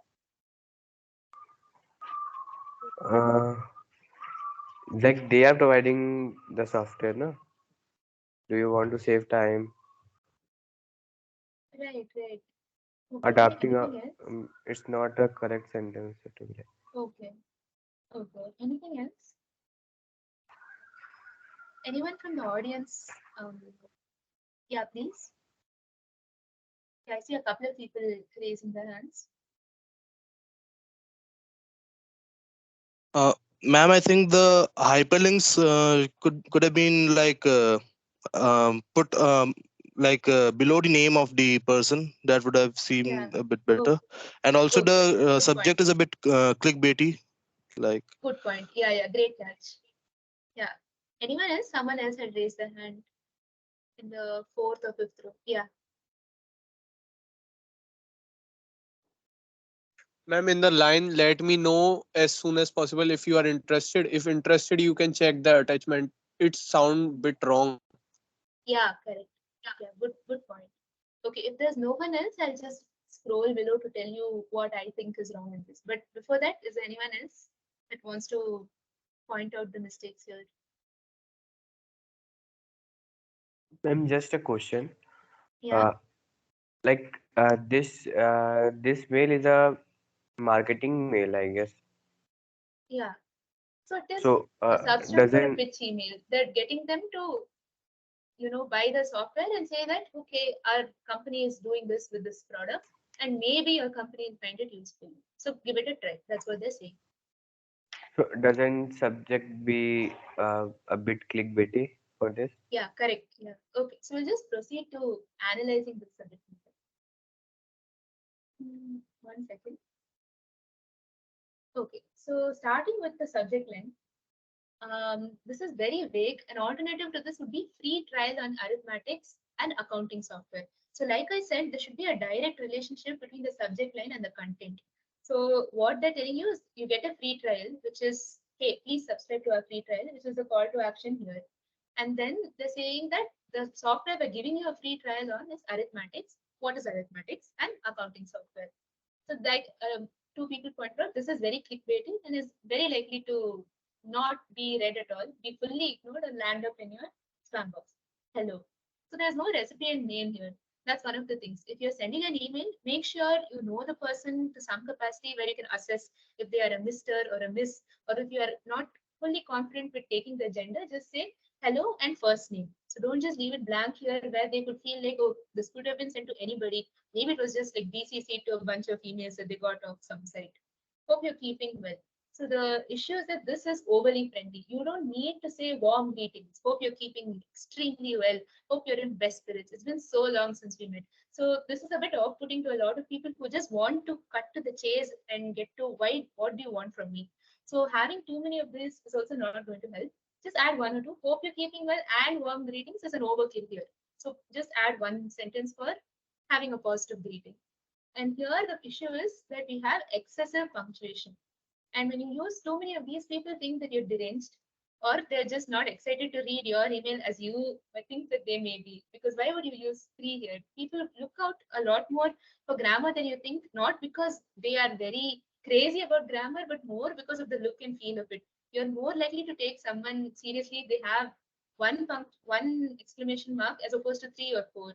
Similarly, the same applies for all caps. Sometimes people send stuff in all caps and highlight it in different colors and stuff. So these kind of theatrics can sometimes go over the recipient head. Okay, we have designed accounting software that is robust in accounting and taxation. So what this does is it concentrates on the features instead of the benefits to the user. So what this whole paragraph could be, this whole thing, I believe your company may find it useful. Your company could possibly save some time adopting a software, could just be we built an accounting software called Arithmetics. It will save you the time you use on taxation and automate most accounting tasks, freeing your time. So it's not just doing justice to the features of the software, it's telling what the direct value is for the recipient.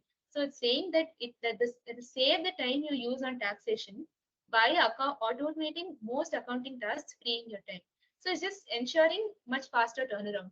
And what was said in three sentences, that too with kind of weak vocabulary because your company may find it useful, could possibly save some time adopting a software is not really convincing, right? You would want someone to tell you that this is the answer for this solution for this problem. Let me know ASAP if you're interested. Too brief without explaining why they could be interested. Yeah, because this tells you, of course, that you will be able to save time and improve turnaround and all.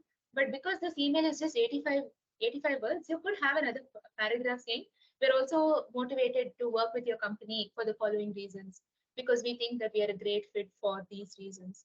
and whatever, just to make a stronger case. You've already made your case with this by saying we have built an accounting software that will save you time and will free your time because we automate most accounting tasks. And then the job is to just make your case stronger. If interested, you can check the attachment. And there's just one unexplained attachment here. What am I supposed to see in the attachment? A lot of people do this when sending resumes. So the JD usually says, send your resume to this email ID. And many people just send their resume without a body to the email, without any explanation for what the document is. And sometimes the email is also sent with a Word document for a resume. So make sure that you have your resume saved in the right format, that you say, please find attach my recent updated resume for your consideration. Looking forward to your remarks or feedback or getting in touch with you to take this forward in whatever way. The thing here is this is way too many call to actions. Because when you see so many links jumbled together like this, you're not likely to click on any of them, as opposed to having just one solid call to action link that will help them sign up for a free trial. And these, of course, can come much later here, right? You can add those social media icons and link those icons to their Twitter, LinkedIn, whatever it may be. And the last one, of course, here is we have an incomplete signature, no relevant hyperlinks. Regards, Tanmay. Is he the senior consultant? Is he the CEO? Is he the marketing officer? Is he an intern? What are his credentials? What can I know more about him? And if I want to know more about him, his LinkedIn is not there. So there is a lot to fault in this email, and this is of course a very bad email. And I just put all these together in one email, so you have an example in one place of what an email should not look like. So that's it for this email. Going back to our other last exercise for the day. I know this has been a very long presentation, and thank you so much for your patience and time with this. Um, yeah, is this visible to you guys? Going back to this presentation, is this visible? The workshop slide. Okay, so yeah, this is the last task for you guys. I didn't want to finish without giving you some small writing to do. So your brief is write an email pitching an app for dogs developed by your startup. If you're walking down the street and pass a new dog, your app, you can call it whatever you want, will collect information to let you know whether or not the dog is, yeah, whether it's safe to attempt to pet the dog. So you have an app, and when you're walking down the road, you see a really cute dog. When you scan the dog, you can see things about the dog that will tell you whether or not the dog is safe to pet. You have 10 minutes to write the email. Make sure the email is brief and informative with adequate focus on the target audience. Once you're done, you can either share your screen. So this is why I'd ask some of you to bring your laptops, or I don't know how we're going to go about this. You can read it out loud maybe, or send it to me in an email, and you will together read and evaluate 3 emails. And this doesn't necessarily have to be long. You saw how big the previous email was. It was like 85, 90 words. So going forward, your email can just be 100 to 150 words at best. It doesn't even have to be that lengthy or anything. So I hope this is not too much. I know it's a Sunday evening. I know you've all been sitting here for way too long. So with this, we'll finish. I just want to take you on a fun exercise that will give you a chance to actually put professional writing skills to the test. Okay, any questions about this exercise? Any problems? Can we change this? Can we change that? Anything?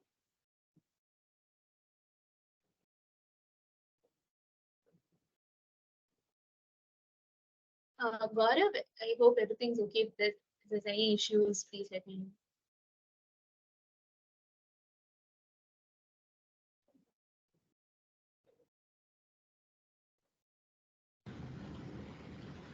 Yeah, yes, ma'am, everything is fine.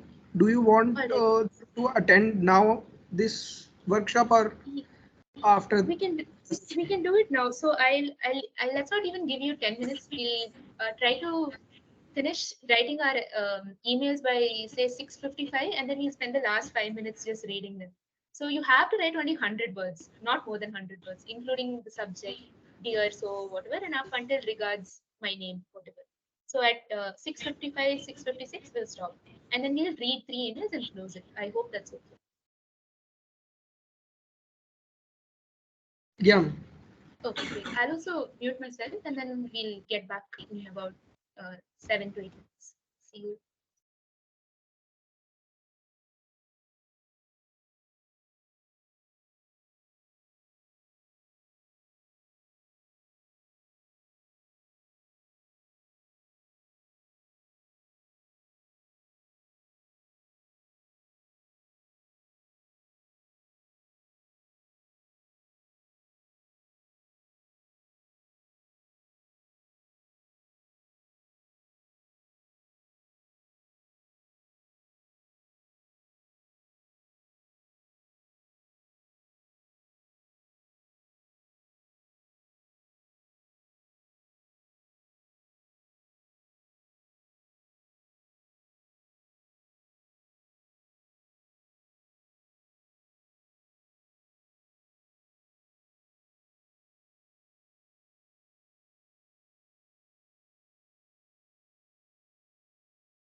is everyone done, or do you guys need another minute or two?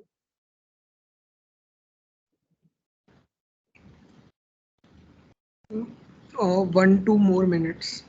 Will it be Okay, fine? so yeah, sure. So when everyone's done, just send it to me so I can copy paste it on a separate document and then we'll read the emails together. Oh.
Okay, is it okay for you guys to start sending in the emails now since we want to?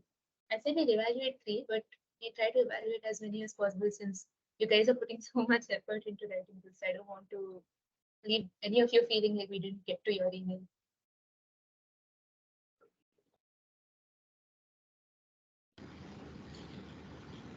Yes, ma'am. Yes, and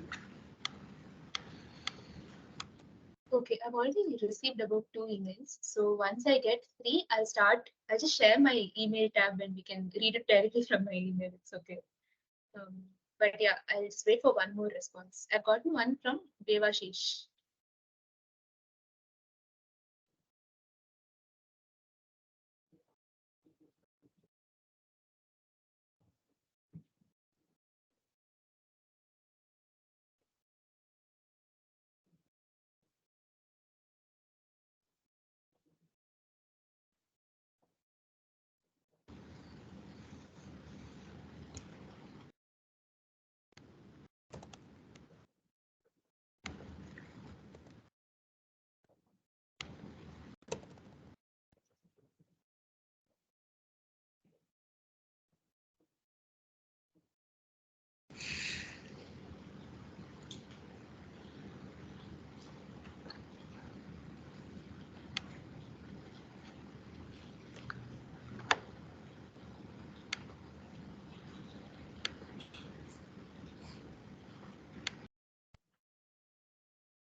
Okay, I'll just share my screen and we'll read the two emails that I've gotten from Rishabh and Devashish. Give me a second. Okay, I've also gotten one from Ashutosh. We'll just start now since I really don't want to waste your time, guys. One second.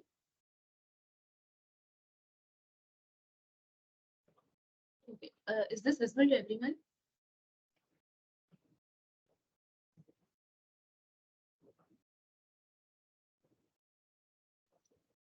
Gaurav, is this visible? Yes. Yes, ma'am, Okay, it's so visible. this is from Devashish. Hello, Ranjani. We at Pet Technologies Inc. would like to inform you about our latest mobile application, SafePet. It is an assessment app that collects information on street dogs and lets you know whether it is safe to pet the dog or not. It has some unique features like safeness score and pet count that make it better than the rest of dog petting apps available on the market. So download the SafePet app to safely pet street dogs right away. Kindly follow the link below to download the app on Android or iOS respectively. And regards, Devashish, Pet Technologies Inc. Okay, what do you guys think about this? What's your estimation of this email?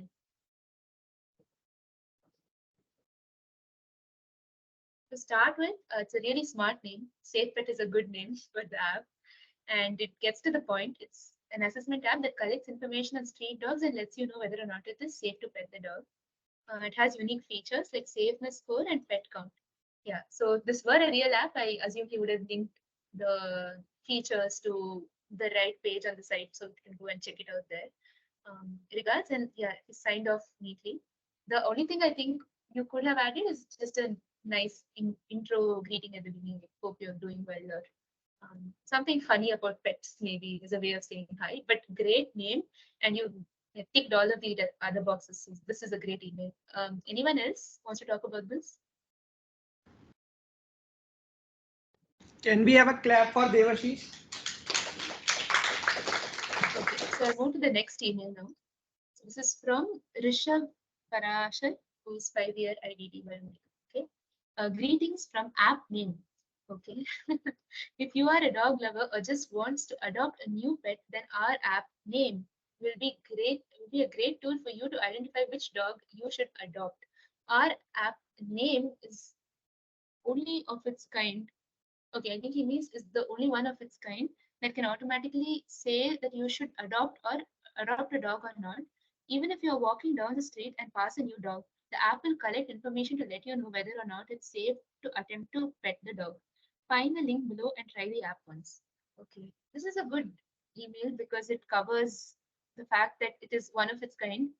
And if you're walking down the street, it gives you an actual use case saying you can pull out your phone and the app will collect information to let you know. Yeah, just one question. Is the app name really app name and why?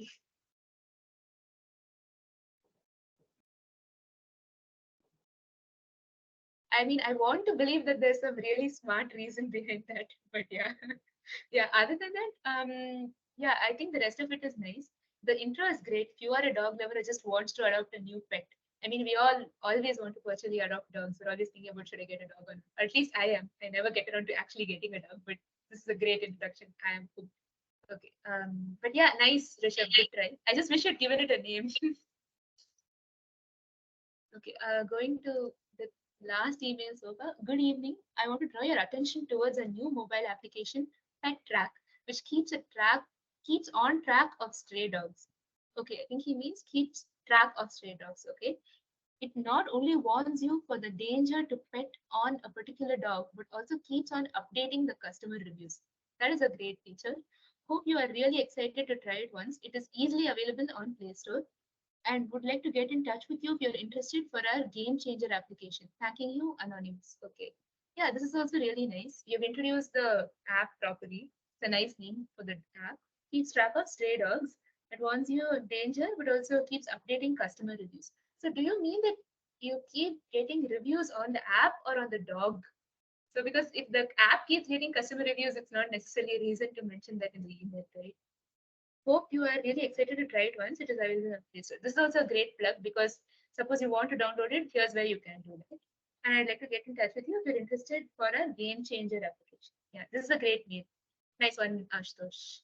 Yeah, I think I'll stop with this. I'll just check if there are more. Oh, there are a lot more. Okay, hang on. I'll just read these also. Just give me a second. Ma'am, actually we are out of time. So can you review them Yes, and I am send a so mail to sorry. them? Yeah, and I really want to finish this because I know the effort. I'll be very quick with this. Dear sir, our team have come up with a really cool application, Petify. This application helps you find out whether the cute dog you met on the street yesterday can be your pet or not. That is a very good introduction. This is software. This software has a simple interface where you can just scan the dog and provides you with information regarding rules and safety precautions of adopting, expecting you to install the same soon and bring home your new friend. Yeah, I think this is great. Except, look, I think expecting you sounds like you're, hey, you better install it. So I think it'd be nice to say, looking forward to you installing the same soon and bringing home your new friend. If you're interested, the apps and the attachment. Yeah, this is great. I think everything ticks all the boxes except expecting you is a bit threatening. But yeah, moving on. Try Pet Me, a new and safe way to pet your favorite dogs. Great subject. We love petting dogs in our locality, but are afraid of getting sick. Hence, we at Pet Labs propose a new way of petting your favorite dogs. Yeah, scan the dog and know whether it is safe to pet them or not. Write down, share your feedback using the link below. Oh, this is great. I think you just needed an introduction. Whoever Tanmay sent this, right? So Tanmay could have just added an introduction saying, "Dear name of recipient" or whatever it is. But this is a very good email. Yeah, Shyam Sundar. Hello, Ranji. Do you like to pet the newly neat dog but unaware of the behavior? We are here to provide you with all info you require to decide whether our app is this pet it. Okay, nice. We'll give you all the details regarding the pet on the basis of information provided. Yeah, this is also a great name. Pet it, start up to whether the dog will be a pet or not. Yeah, good subject. Get Buddy, get home your new pet. Oh, it's a nice name. Dear Ranjini, do you see cute dogs on your way and confused whether they are safe to pet or not? This is a great introduction. If yes, Get Buddy is a solution for you. If you're walking down the street or pass a new dog, Get Buddy will collect information to let you know whether or not it's safe to attempt to pet the dog. So what are you waiting for? Download the app now. This is great. I think this is a really good mail to end with. And on that note, thank you everybody for turning up to this workshop on a Sunday. I know it can be very taxing for you to have to spend your weekend doing this. So it means a lot to me that you made the time. So thank you guys. It means a lot. So I think Gaurav wanted me to Yes. share this with you. Is this the right one, Gaurav? Yes, this is the Yeah. feedback form.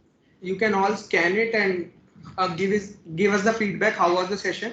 So first of all, can I get a great clap for the audience who has come in the offline session? So they all didn't have joined by phone, so you can see them only by one camera or two cameras. So I hope all of you have scanned the QR code. So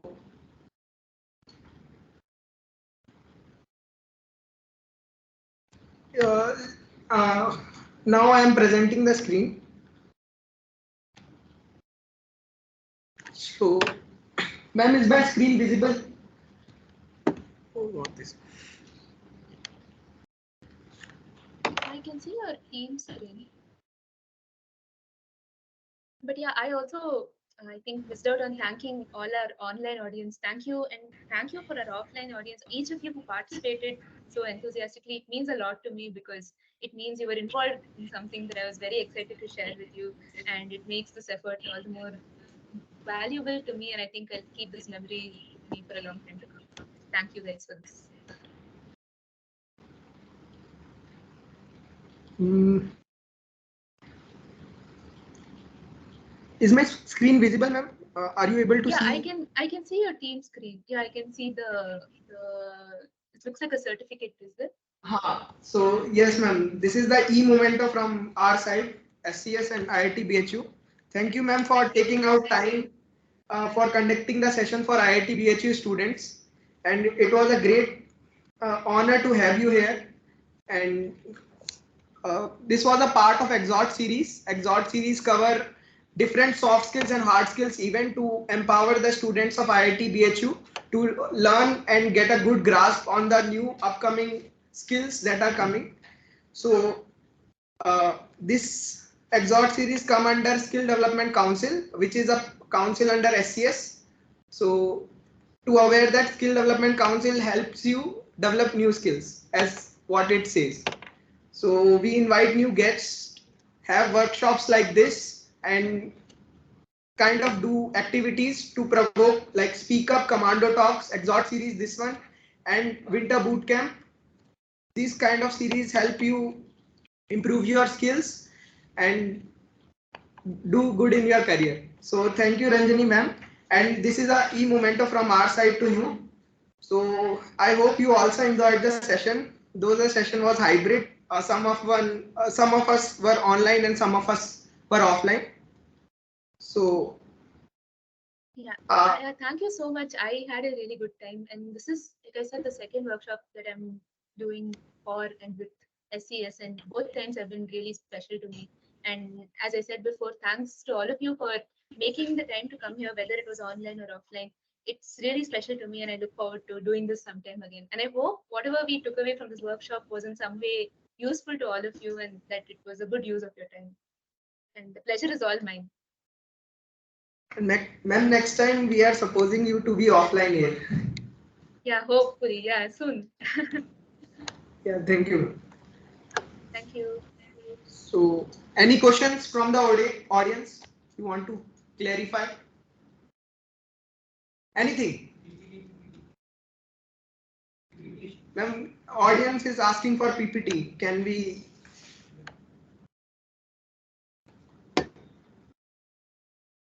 You are not audible, ma'am. You are on mute. Yeah, I can share the PPT with you guys. That's not an issue. I think I already sent it to Gaurav.